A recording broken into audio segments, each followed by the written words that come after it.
करुणा बहुत गरीब थी और उसकी शादी एक अमीर घर में होती है। अब उसे अपने ससुराल में बहुत कुछ सहना पड़ रहा था। एक दिन वो सीढ़ियों पर पोछा लगाते हुए बेहोश होकर गिर जाती है। बेटा, ओ अनुज बेटा, जल्दी से नीचे आ। देख बहू को क्या हो गया है। हाँ माँ, क्या हुआ? आपने मुझे बुलाया? हाँ बेटा, जरा देखना, पता नहीं बहू को क्या हो गया है। मैं मंदिर से आई तो देखा ये बेहोश पड़ी है। माँ, कहीं आपके जुल्मों को सह सह कर ये परेशान होके मर मरा तो नहीं गई? बेटा शुभ शुभ बोल, वरना अगर कहीं तेरे पिताजी ने सुन लिया ना तो पूरा घर सर पे उठा लेंगे। सबसे पहले तो खुद ही फोन कर देंगे पुलिस को। मैं तो पिताजी से पहले बता दूंगा कि जो भी कुछ किया है आपने किया है। मैंने कुछ नहीं किया है, और मैंने थोड़ा बहुत जो कुछ भी किया वो आपके कहने पे किया है। बेटा, मुसीबत पड़ते ही तूने अपनी माँ का साथ छोड़ दिया। क्या करूँ माँ, पुत्र कपूत हो सकता है, मात कुमाता नहीं होती। तो आप तो जीवन जी चुकी हो ना, तो आप कुमाता क्यों बन रही हो? आप चली जाना जेल, और मैं थोड़ी अपनी जिंदगी जी लूंगा, क्योंकि मैंने भी कुछ देखा ही नहीं। माँ, आपने तो सब कुछ देखा है। पहले डॉक्टर आंटी को कॉल कर, बाद में अपने बारे में सोच लियो, गधा कहीं का।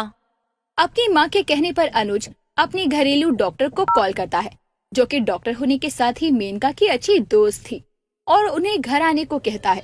कुछ देर के बाद डॉक्टर घर आती है और करुणा का इलाज करती है।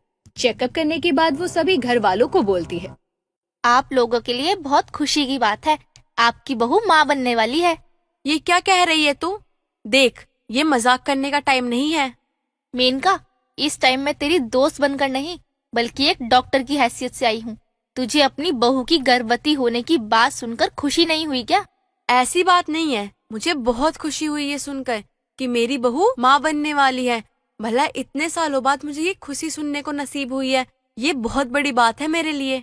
लेकिन ये बहुत कमजोर है, इसलिए तुम लोगों को इसका अच्छे से ध्यान रखना होगा।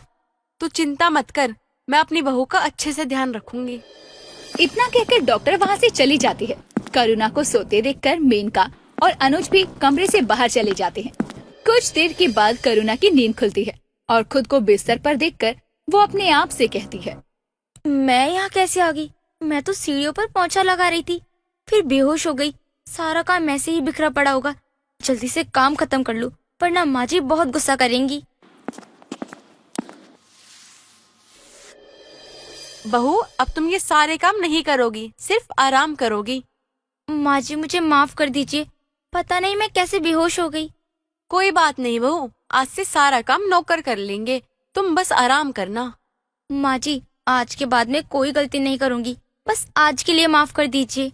बहू, मैं तुझे गुस्से में नहीं बोल रही, बल्कि प्यार से बोल रही हूँ।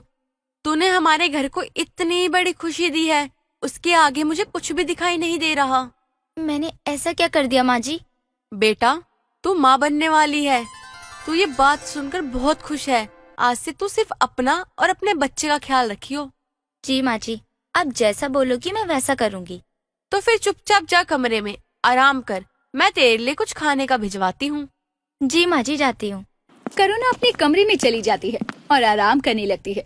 बच्चे की खबर मिलते ही उसके ससुराल वाले भूल जाते हैं कि वो गरीब घर से आई है या अमीर घर से। सभी उसका बहुत अच्छे से ध्यान रखने लगते हैं।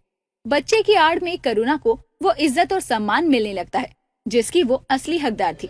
एक दिन मेनका अपने कमरे में अकेली बैठी हुई थी, तभी वहाँ अनुज आता है। माँ, क्या हुआ आपको? आप ऐसे चुपचाप क्यों बैठी हो? अब तो सब ठीक हो रहा है। कुछ खास नहीं बेटा, मेरे दिमाग में एक ख्याल आया है, उसी को लेकर परेशान हो थोड़ी। समझ नहीं आ रहा क्या करूं। ख्याल? कौन सा ख्याल? अरे किस बात के लिए परेशान हो आप?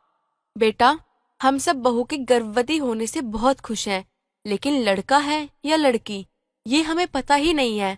अगर लड़की हुई तो सारी खुशी बेकार हो जाएगी। माँ, वैसे तो इस बात की जांच करवाना कानूनी अपराध है, लेकिन डॉक्टर आंटी तो हमारे घर की है, तो उनको तो पता चल ही जाएगा कि लड़का है कि लड़की है। तो चेकअप के बहाने करुणा को लेके जाइए और पता लगा लीजिए कि लड़का है कि लड़की है। हाँ बेटा, ये तो मैं भूल ही गई थी। मैं बहू को कल ही डॉक्टर के पास लेकर जाऊंगी। अगले दिन मेनका अपनी बहू को लेकर अपनी फ्रेंड के क्लिनिक जाती है और उससे बहुत विनती करके अपनी बहू के गर्भ में पल रहे बच्चे की जांच करवाकर चुपचाप घर वापस आती है। थोड़ी देर के बाद मेनका के पास डॉक्टर का कॉल आता है। बता, जल्दी बता, लड़का है ना मेरी बहू के गर्भ में? नहीं मेनका, मैं तुझे झूठी तसल्ली नहीं देना चाहती, लेकिन तेरी बहू के गर्भ में लड़का नहीं लड़की है। लेकिन इससे क्या फर्क पड़ता है? फर्क कैसे नहीं पड़ता? लड़का लड़का होता है, लड़की लड़की होती है, दोनों में बहुत अंतर है। मुझे लड़का चाहिए था, लेकिन मेरा तो सारा सपना ही अधूरा रह गया। देख मेनका, तू इतना मत सोच, ये सब भगवान के हाथों में है। वो जो भी करते हैं अच्छा ही करते हैं। नहीं, बिल्कुल नहीं। भगवान ने मेरे साथ अच्छा नहीं किया। मैं अपनी बहू को लड़की पैदा करने नहीं दूंगी। वो लड़की पैदा करे उससे पहले मैं उसे खाने पीने की चीज में कुछ मिलाकर दे दूंगी, ताकि उसका बच्चा खुद ही गिर जाएगा और किसी को मुझ पे शक भी नहीं होगा। नहीं मेनका, तू ये बिल्कुल गलत सोच रही है। तुझे ऐसा नहीं करना चाहिए। जितनी तकलीफ उसे लड़के को पैदा करने में होगी, इतनी ही लड़की में भी होगी। एक माँ के लिए उसका बच्चा हमेशा एक समान होता है। मुझे कुछ नहीं सुनना, तू फोन रख। मेरे तो सारे सपने ही टूट गए। मेनका की सारी बातें उसकी बहू करुणा कमरे से बाहर खड़ी सुन लेती है, जिसे सुनकर वो बहुत डर जाती है और अपने मन में बोलती है, मुझे तो उम्मीद ही नहीं थी कि माँ जी की सोच इतनी छोटी है। वो अपनी इच्छा पूरी करने के लिए इस हद तक गिर सकती हैं। लेकिन मैं अपने बच्चे को कुछ नहीं होने दूंगी, फिर चाहे उसके लिए मुझे कुछ भी करना पड़े। मेनका कुछ करती उससे पहले ही करुणा हमेशा हमेशा के लिए घर छोड़कर भाग जाती है। कुछ देर के बाद अनुज और मेनका करुणा को पूरे घर में ढूंढते हैं, लेकिन वो कहीं नहीं मिलती। तभी अनुज बोलता है, माँ, करुणा कहाँ है? पूरे घर में देख लिया, कहीं नहीं है। बेटा, मुझे शक हो रहा है, कहीं उसने मेरी बातों को सुन तो नहीं लिया। बातें? कैसी बातें माँ? आप ऐसी क्या बात कर रही थी जिसको सुनने के बाद वो घर छोड़ के भाग गई? बेटा, वो मैं माँ, आप घबरा क्यों रही हो इतना? साफ साफ बोलिए, क्या बात है? बेटा, वो मुझे डॉक्टर आंटी ने बताया कि करुणा के गर्भ में लड़की है, लड़का नहीं। तो मैंने उससे कहा कि अगर ऐसा है तो मैं उसे कुछ ऐसा खिला दूंगी जिससे उसका बच्चा खुद ही मर जाए। माँ, आपका क्या करूं मैं? दिमाग ठीक है आपका? ये सब बातें फोन पे कौन करता है? और ये बच्चे की जान लेने की सोच आ कैसे गई आपके अंदर? बेटा, तूने ही तो बोला था कि पता कर लो माँ, लड़का है या लड़की।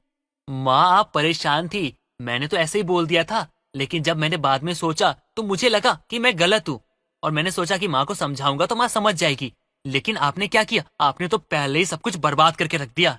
मैंने जो किया वो सही किया। इतने सालों बाद घर में बच्चा आ रहा है, वो भी लड़की। अब तो तू ही बता, हमारा वंश कैसे चलेगा आगे?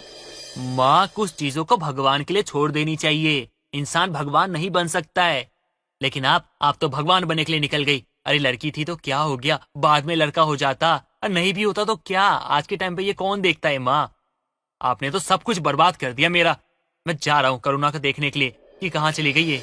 अनुज इतना कहकर करुणा को ढूंढने के लिए निकल जाता है। कड़कती ठंड में वो दिन रात अपनी पत्नी को ढूंढता है, लेकिन करुणा उसे कहीं नहीं मिलती। वहीं दूसरी तरफ अपने ससुराल वालों की गलत मंशा और अपने बच्चे की जान बचाने के लिए करुणा गर्भवती होते हुए भी कड़कती ठंड में घर से बेघर हो जाती है और दूसरे शहर जाकर अपनी बेटी को पैदा करती है और उस पर आंच तक नहीं आने देती।